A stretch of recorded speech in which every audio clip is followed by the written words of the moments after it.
So the question of God's existence or his non-existence is one that I've been fascinated in from both a scientific and a philosophical perspective ever since I was a small child, and it's a debate that I've been involved in YouTube since they started in 2008. So what I wanted to do on the back of that, what I thought would be quite fun, will be to start a video series where I collate some of the arguments that I think are the best arguments against the existence of a typical Abrahamic, omnipotent, omniscient, omnibenevolent deity and fashion it into one series. What I want to do in this first video is to have a look at the problem of evil. The problem of evil, of course, is this idea that if evil exists in our world, then its existence is incompatible with this idea of a God who is omnipotent, omniscient, and, of course, most importantly, all-loving or omnibenevolent. And if we bastardize the argument slightly of Epicurus, we could say that if God is willing to deal with the problem of evil, but not able, then he is not omnipotent. If he is able to deal with it but unwilling, then, well, at the very least he isn't omnibenevolent, probably more reasonably a bit of a cunt. And then you could add to that that if he isn't even aware that all this evil exists, then never mind omniscient, he must have been living under a fucking rock all these years. Now the aim here is not going to be to show the logical impossibility of God plus evil, but to show the implausibility of specifically an omnibenevolent God and the existence of evil people committing evil acts.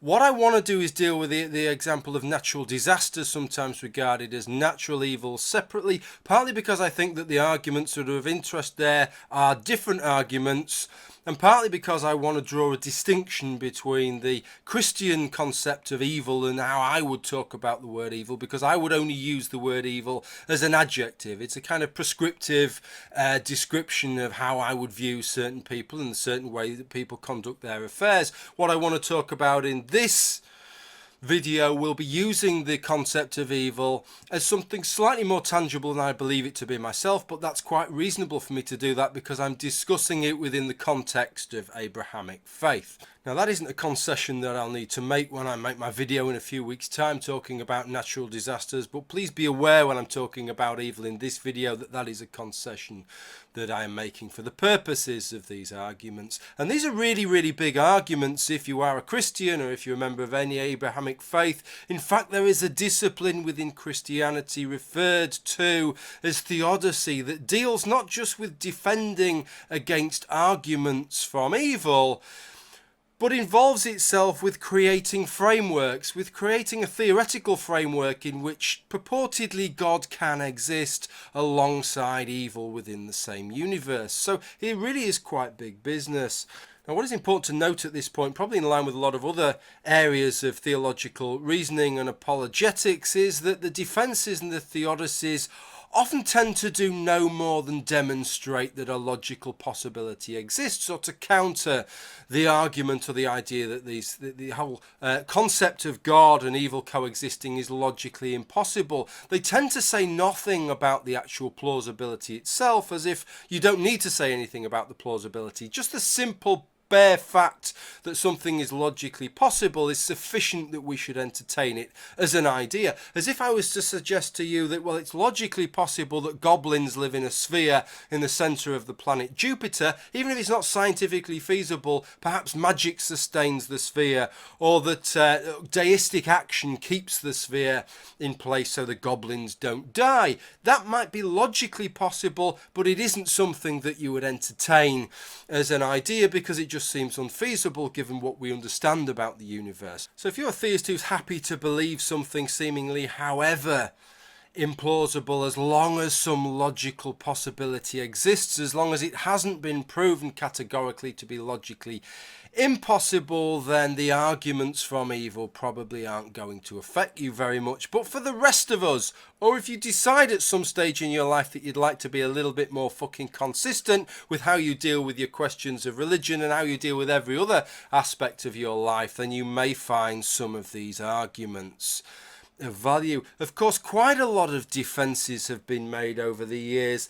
Leibniz made a defence where he talked about these evils of being necessary for us to be able to demonstrate our positive characteristics. It's a little bit like me justifying punching you in the nose, that it gives you a chance to demonstrate your self-restraint. Seems a decent argument from a kind of twisted, distorted perspective, which isn't saying a lot about it, but when one considers that God is omniscient and so knows what our characteristics are anyway, why bother putting us through the mill with all these horrible, evil, abhorrent acts when he doesn't need to do so to be able to pass a judgment upon us? St. Augustine was another one. He had a star back in, the 5th century, something like that he suggested in an idea that was built upon by Thomas Aquinas, that effectively evil is just the absence of good, that good might be something tangible in itself and a property that God can imbue into things, but evil is just the privation of good. It's what you have left when there's none of the milky goodness perfusing everything.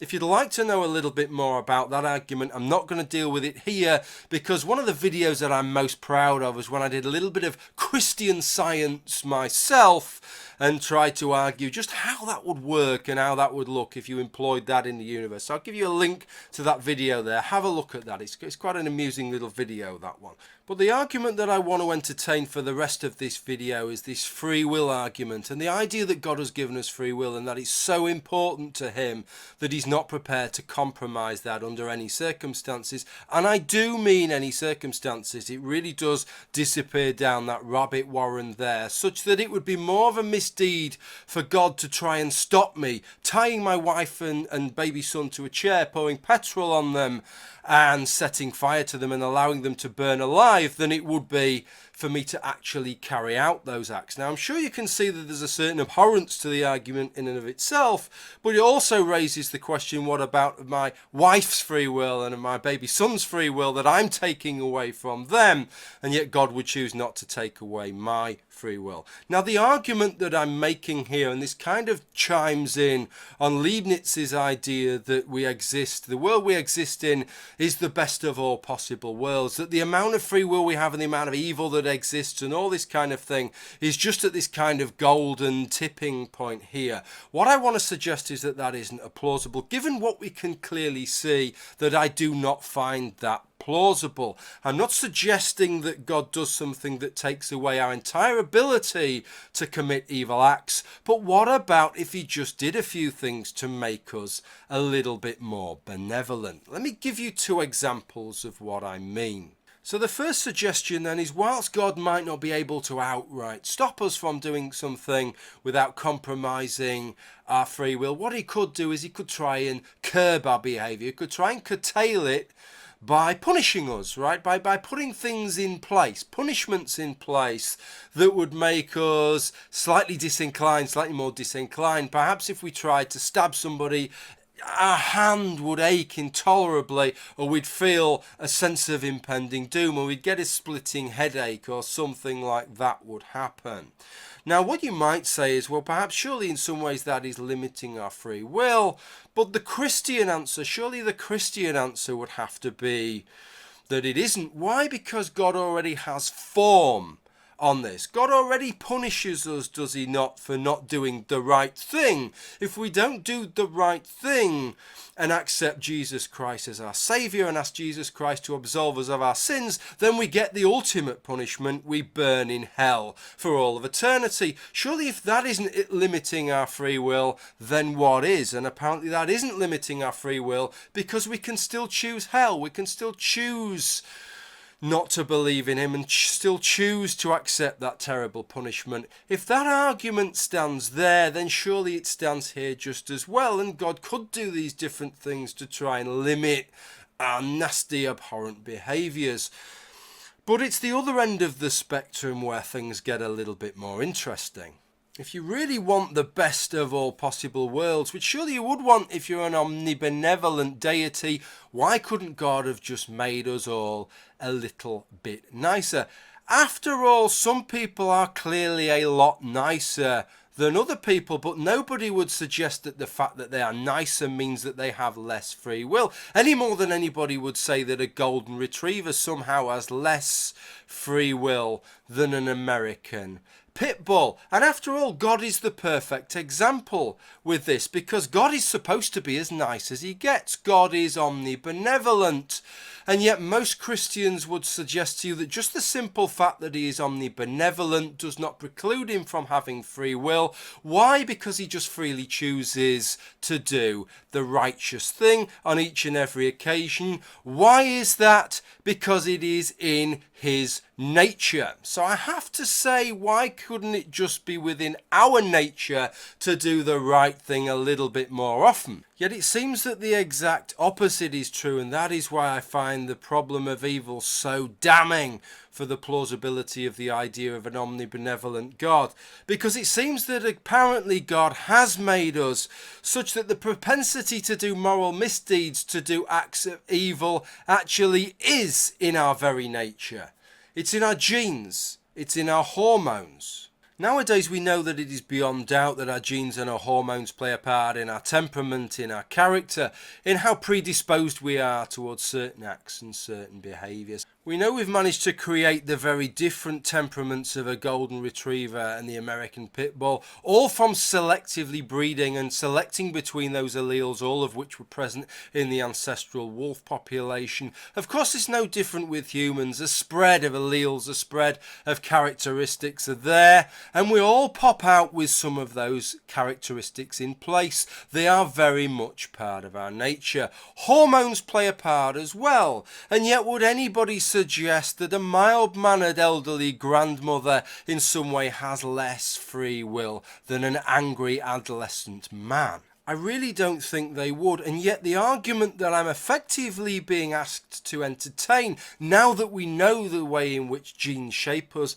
as individuals, is that God had no choice in this. He couldn't have made it any better. He couldn't have made us, on average, any better by giving us a few slightly different genes. That for some reason, unbeknownst to us, that could not have taken place. But it's worse than that. In a way, because God judges us apparently as the people that we are, it's equivalent to me selectively breeding dogs to become more and more aggressive and then blaming the dogs themselves for the levels of aggression that they happen to possess, when really I was the breeder. I was the person that made the dogs like that. Surely I'm the person that's responsible for the characteristics that those dogs possess. So this seems to be a pretty damning and unavoidable argument here. Not that we have the capability, you understand, of doing evil acts, but that some of us are born seemingly more predisposed towards doing these things than others. And the fact that those others exist demonstrate that being more moral, being nicer, is a million miles away from not having any free will. What would I expect to see from a benevolent creator? A few more of the genes that give us a buzz when we do the right thing, and a few less of the genes that give us a buzz when we do the wrong thing. What would I expect to see from an omnibenevolent creator? Well, I don't know exactly, but what I do know is I don't expect to see something that is worse than I would see from a benevolent creator. Well, that's the end of this particular argument. I hope you've enjoyed it, and look out for the next one. Take care. Bye for now.